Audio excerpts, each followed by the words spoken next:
се попладневните вести на Слободен печат. Еве што е ново кај нас и во светот.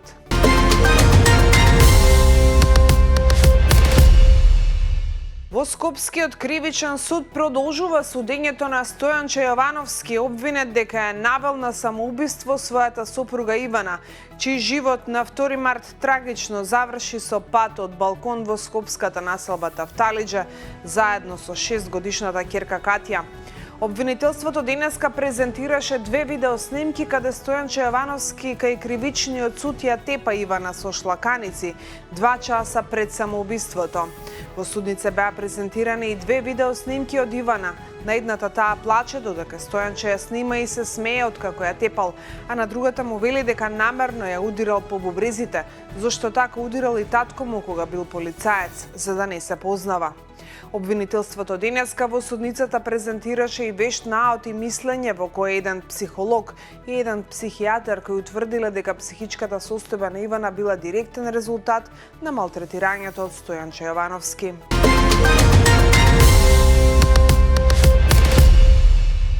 Граѓанската иницијатива Сапорт Кочани преку социјалните мрежи информираше дека со дел од преостанатите средства од донациите набавиле медицински креми за третман и нега на луѓето погодени од пожарот во Кочани во вкупна вредност од повеќе од 1 милион денари. Во рамки на набавката обезбедени се креми наменети за заштита, регенерација и подобрување на состојбата на кожата кај лицата со изгореници, информира оттаму преку видеообраќање. Од иницијативата рекоа дека набавката е направена во директна комуникација со засегнатите лица, според нивните реални потреби со цел да се обезбеди соодветна и навремена поддршка во процесот на закрепнување.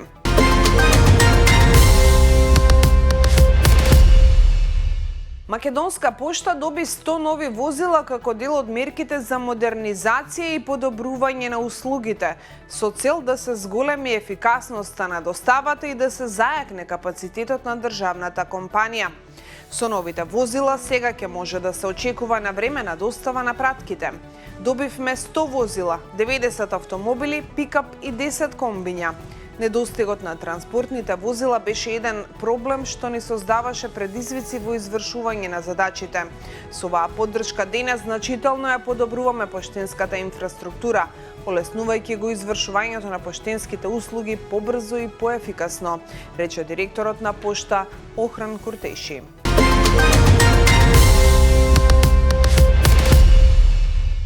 Локалното новинарство функционира во услови на ограничени ресурси, блискост до центрите на моќ и зголемена изложеност на притисоци, што директно ја подкопува неговата улога како чувар на јавниот интерес.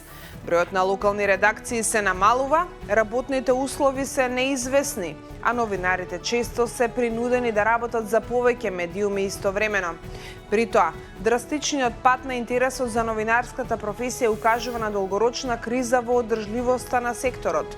Ова го покажува новата анализа "Локалното новинарство под ризик, политички притисоци, економска несигурност и родова нееднаквост ја подкопуваат медиумската слобода", која ја направи Реактор истражување во акција.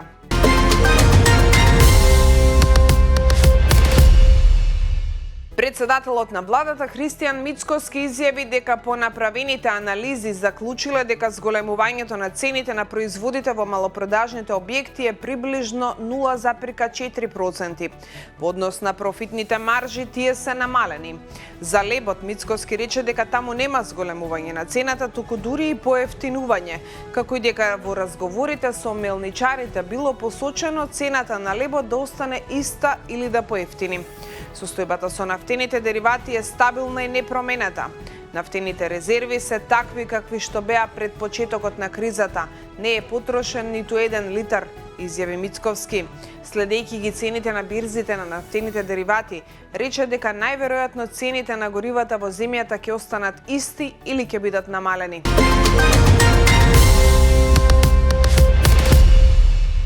Министерството за миграција и азил на Грција соопшти дека се укинати 1203 статуси за меѓународна заштита што ги имале сириски државјани.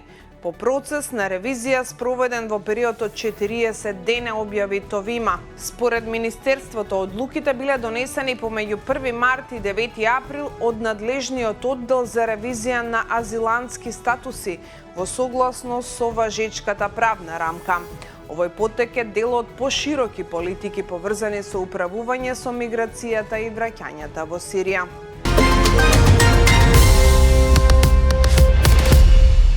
Американската војска денеска соопшти дека целосно ја запрела трговијата што по морски пат влегува и излегува од Иран, додека председателот Доналд Трамп изјави дека разговорите со Техеран за завршување на конфликтот би можеле да продолжат оваа недела, што доведе до пат на цените на нафтата втор ден поред, објави Reuters.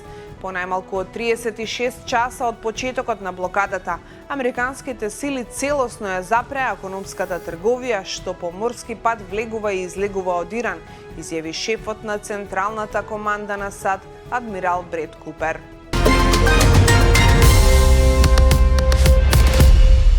Илјадници демонстранти во главниот град на Словачка и други градови низ земјата во вторникот протестираа против контроверзниот план на популистичкиот премиер Роберт Фицо за укинување на гласањето по пошта за словаците што живеат во странство, објави Associated Press. Протестите вчера се дел од серија демонстрации против политиките на Фицо. Опозицијските партии тврдат дека неговиот најнов план ги таргетира прозападните гласачи, додека пак владата тврди дека целта е да се спречи избор на измама и манипулации.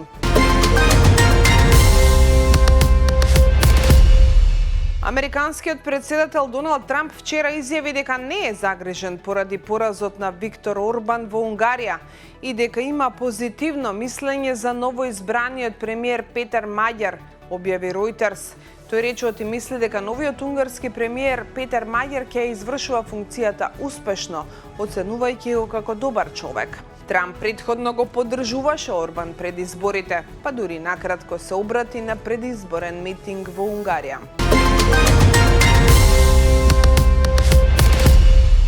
Човекот што го заврши 16 годишното владење на Виктор Орбан, Петер Маѓар, се сретна со председателот на Унгарија Тамаш Сулјок, од кого побара брз трансфер на власта по убедливата победа во неделата, пренесе BBC.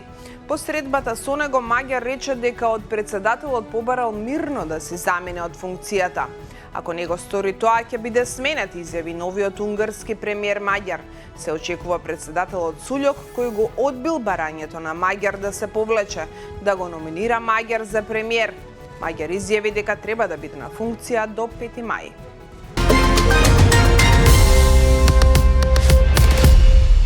Европските земји развиваат план за меѓународна коалиција за враќање на бродскиот сообраќај низ Ормускиот теснец со распоредување бродови за расчистување мини и воени бродови, според извештај на Wall Street Journal.